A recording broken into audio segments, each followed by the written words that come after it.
Pessoal, essa questão aqui caiu na primeira fase do ITA, no ano de 2025. Beleza, vamos à resolução dela. Considere uma partícula cuja posição é dada pela função horária x de t é igual a raiz quadrada de d ao quadrado mais, entre parênteses, vt menos d elevado ao quadrado, em que v e d são constantes positivas, com unidades adequadas. Seja v de t a velocidade média do móvel, ou seja, observem que esse v de t aqui ele tem uma notação vetorial, então a velocidade vetorial média, beleza? Isso é importante. Para questões como essa, é importante diferenciar a velocidade vetorial média da velocidade escalar média, em que a velocidade escalar vai estar ligada, né, à distância total percorrida pelo móvel. E a velocidade vetorial vai estar ligada aos vetores posição, né, a posição final e a posição inicial do móvel. Beleza? A velocidade média do móvel entre o instante inicial t0 igual a zero e um instante arbitrário t. Então, esse é o nosso intervalo de tempo, né? Eu tenho aqui, esse é o nosso intervalo de tempo total, né? O nosso t inicial é 0 segundos, que é o início, e o nosso t final, né, vai ser o instante arbitrário aqui, t. Beleza? Assinala a alternativa que contém a distância percorrida. Então, agora nós estamos falando, né, de uma grandeza escalar, que aqui vai ser a distância total. Beleza? Que eu vou chamar de dt, né, pela partícula, desde o início do movimento até o instante no qual v de t, ou seja, essa velocidade média vetorial, vai ser igual a zero. Beleza, pessoal? Então, eu vou começar com esse dado da velocidade média. Beleza? Porque a partir dele, nós já extraímos uma informação importante do comportamento desse móvel durante o movimento. Beleza? Então, nós sabemos que a velocidade vetorial média, né, v de t, ela vai ser dada em relação à posição, né, os vetores posições. Então, eu vou ter um x de t, né, que é o meu vetor posição final, né, menos x de t0, que é o meu vetor posição inicial, dividido, né, pelo intervalo de tempo, que eu vou colocar aqui só t, porque o t0 a gente já sabe que é zero. Beleza? Só que a condição que ele nos dá para o final desse movimento é que v de t, né, a velocidade média no instante t, ela vai ser igual a zero. Para que isso ocorra, observem que o numerador tem que ser igual a zero. Consequentemente, o meu vetor posição final vai ser igual ao meu vetor posição inicial. Dado isso, a gente já está em informação importante do comportamento dessa partícula no movimento. Quer dizer que, havendo movimento, essa partícula se desloca até um determinado ponto no instante de tempo t', né, um instante de tempo aí intermediário, e nesse instante de tempo t', ela retorna, né, ela faz o movimento em sentido oposto, retornando até o instante de tempo t0, né? Obviamente trazendo isso para um movimento retilíneo. Tranquilo, pessoal? Pronto, essa é a nossa primeira informação, né? O x de t tem que ser igual ao x de t0. Analisando agora a função horária dada, né, pela questão, a velocidade ela não varia de forma linear no tempo. Então, esse não se trata de um movimento uniformemente variável, não é um m e o v, beleza? Então, a partir da função horária, a gente pode analisar um pouco como é o comportamento da, da função no gráfico, beleza? Analisando essa função horária, se eu tomo a potência, né, quadrada, se eu levo ao quadrado os dois membros da equação, eu vou ter que x de t quadrado é igual a d quadrado mais vt menos d quadrado. Se eu diminuo esse termo aqui de ambos os lados, eu vou ter que x de t quadrado menos vt menos d quadrado é igual a d quadrado. Isso aqui, pessoal, é a equação característica de uma hipérbole, beleza? Então, a partir daí, dessa informação, nós conseguimos observar mais ou menos como vai ser o comportamento, né, da função no gráfico. Então nós já sabemos que ela vai ser que ela é um hipérbole. E outra informação que a gente tem a partir da função horária é que, dada a raiz aqui, né, e por se tratar do deslocamento, uma grandeza física, esse valor aqui, né, x de t, ele vai ter que estar, né, dentro dos reais, né, dentro do conjunto dos reais. Então, os valores aqui dentro da raiz, né, eles vão ser estritamente positivos ou igual a zero. Tranquilo, pessoal? Então, a partir daí, dado que nós vemos que o comportamento da função nos traz graficamente um hipérbole e que os valores são estritamente positivos, nós vamos nos preocupar apenas com os valores, com a porção, né, da hipérbole para os valores de x de t positivo, beleza? Isso também é uma informação importante, tranquilo? Vocês vão ver mais a pouco. Bom, agora, nós vamos substituir alguns valores nessa função horária. Eu tenho aqui que o instante inicial t0 é igual a 0 segundos. Eu já posso ter aí a minha condição inicial, que é o meu vetor posição inicial, a partir da condição de que o t0 é igual a 0. Beleza? Então, eu vou ter aqui que, inicialmente, se eu vou colocar aqui 1, definindo x0, que é igual a x de t0, que vai ser, trazendo para cá, né, raiz de d quadrado mais v. T0 é zero. V de t, né, v de t0 aqui, eu posso já botar zero aqui, menos d ao quadrado. Beleza? Esse d que está no parênteses, ele fica positivo. Beleza? Então, x0 vai ser igual a raiz de 2d quadrado. Tirando d quadrado da raiz, x0 é igual a d raiz de 2. Beleza?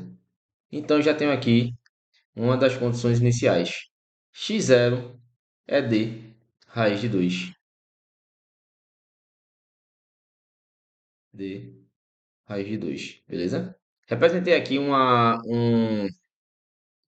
trajetória de movimento retilíneo para a gente poder enxergar melhor, né, o movimento do móvel.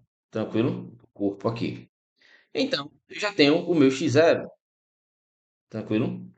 Para identificar a minha distância total percorrida, né? Nós já vimos que o movimento ele muda de sentido. Então, é um movimento em que o corpo ele se desloca em um sentido e depois ele inverte o sentido, né? Dado isso, nós sabemos que nesses casos a distância total percorrida, dt, é igual ao módulo do ΔX de ida mais o módulo do ΔX de volta. Beleza? Observem, né? Se a gente observar nessa reta aqui, x de t menos x de t menos x de t0 vai ser o meu ΔX de ida, né? E x de t0 menos x de t é o meu ΔX de volta. Observe que numericamente eles têm o mesmo valor, só vai mudar o sinal. Mas como a minha distância total percorrida trata do módulo, ou seja, o deslocamento efetivo que o corpo faz da posição inicial, da origem, até o ponto da inversão do sentido e retornando, ou seja, ela soma esses dois deslocamentos, vai dar a distância total percorrida. Então, o ΔX de ida, eu posso dizer que o módulo do ΔX de ida é igual ao módulo do ΔX de volta, beleza? E com isso, eu posso dizer aqui que é igual ao módulo de ΔX. Com isso, eu tenho que dt é duas vezes o módulo de ΔX. Beleza? Que por sua vez vai ser o x de t menos x de t0. Beleza? Então, eu tenho aqui que é duas vezes x, não x de t, né? Eu tenho aqui x de t'. Lembre-se que o ponto de inversão é um x de t'. X de t é igual a x de t0. beleza? Então, para diferenciar aqui, né, vamos tratar aqui o x de t', que é um instante de tempo aí intermediário, né, do movimento. Então, eu vou ter que é o modo de x de t' menos x de t0. Beleza, pessoal? Então, x de t0, eu já sei quem é. D raiz de 2. Agora, o negócio é saber quem é o x de t'. Nós vimos que se trata de um hipérbole e que nós vamos nos preocupar apenas com o ramo em que x, né, assume valores positivos, beleza? Então, nós temos que achar, né, o x de t', que é o ponto de inversão, né, o ponto de inversão do sentido é o ponto de mínimo, né, do deslocamento. É o ponto de mínimo do deslocamento. Então, nós temos que achar o vértice do ramo superior da hipérbole. Beleza, pessoal? Seria mais ou menos assim. Quando t é zero, né, eu vou ter aqui d raiz de 2, beleza? Eu vou já passar essa reta paralela ao eixo T, tranquilo, pessoal? Então, eu vou ter mais ou menos isso aqui, tranquilo? E, obviamente, eu tenho, como é uma hipérbole, eu tenho esses pontos equidistantes, né? Então, eu vou ter aqui, nós já sabemos que o x de t0 é d raiz de 2, e nós vamos ter um ponto de mínimo, beleza? Que eu vou chamar aqui, né? Nesse instante aqui, t'. Beleza, pessoal? Esse é o nosso ponto de mínimo, tranquilo? E a gente vai calcular esse ponto de mínimo. É, existe uma forma, né? Nós podemos analisar aqui só o termo dentro da raiz, né? Nós vamos perceber se expandirmos esse termo dentro do parênteses como produto notável, nós vamos dar de cara com a equação quadrática, né? A equação de segundo grau na sua forma geral. Então, a gente não vai precisar mais manipular ela, porque a gente só precisa observar uma coisa. Esse valor aqui é um valor constante. A questão nos dá, né? Esse valor aqui é um valor constante. Observe que esse termo aqui é um termo elevado ao quadrado. E a nossa variável independente está dentro dele. Tranquilo? Para qual valor, né, desse termo aqui variável, para qual valor esse termo variável tem que assumir para que a minha função tenha o seu valor mínimo? Uhum. Potência de 2 elevado a uma potência par, ele vai ter o seu menor valor sendo zero. Beleza? Ele só pode ser, mesmo que esse termo dentro do parênteses seja negativo, né? Quando ele é elevado a uma potência par, ele se torna positivo. Então, o menor valor que um termo elevado a uma potência par pode assumir é zero. Então, o meu mínimo dessa função é para quando esse valor aqui, esse termo dentro do parênteses é zero. Beleza? Se esse termo dentro do parênteses é zero, o meu t', né? O meu t' vai ser para quando esse aqui é zero. Então, eu vou ter que vt menos d é igual a zero. Eu somo d de ambos os lados e divido por v, né? Ambos os lados. Então, eu vou ter que t' é igual a d sobre v. Esse é o meu t'. Esse é o momento em que o corpo analisado, né, a partícula analisada, vai realizar a inversão do sentido. Beleza? É t' igual a d sobre v. Tranquilo, pessoal? No entanto, sei que esse termo aqui ele tem que ser zero, para que x de t tenha o seu menor valor. É o valor, ou a variável tem que ser zero. E esse termo aqui é uma constante. E essa constante vai sair da raiz, porque ela está elevada ao quadrado.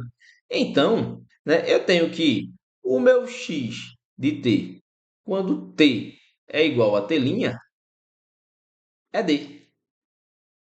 A partir daí agora é só substituir aqui. Eu tenho que isso aqui é d. Agora, minha distância total vai ser igual ao módulo a duas vezes o módulo de x de t' menos x de t0. Observe que x de t0 é maior do que x de t'. Então, esse valor aqui, né, vai ser um valor menor que zero. Dentro do módulo, né, em termos de valores absolutos positivo, né, esse eu posso inverter, né, essa diferença. Então, eu posso dizer que é duas vezes x de t0 menos x de t'. Isso aqui vai ser igual a duas vezes d menos d raiz de 2. Isso aqui é igual. Eu tenho d como um fator comum, né? Pode sair do parênteses. Duas vezes um menos, opa, d raiz de 2 menos d. Foi um errozinho aqui. D raiz de 2 menos d. D raiz de 2 é maior do que d. Isso aqui vai ser 2, eu tiro d do parênteses como termo comum, duas vezes raiz de 2 menos um d. Essa é a nossa resposta e ela vai estar na letra B. Beleza, pessoal?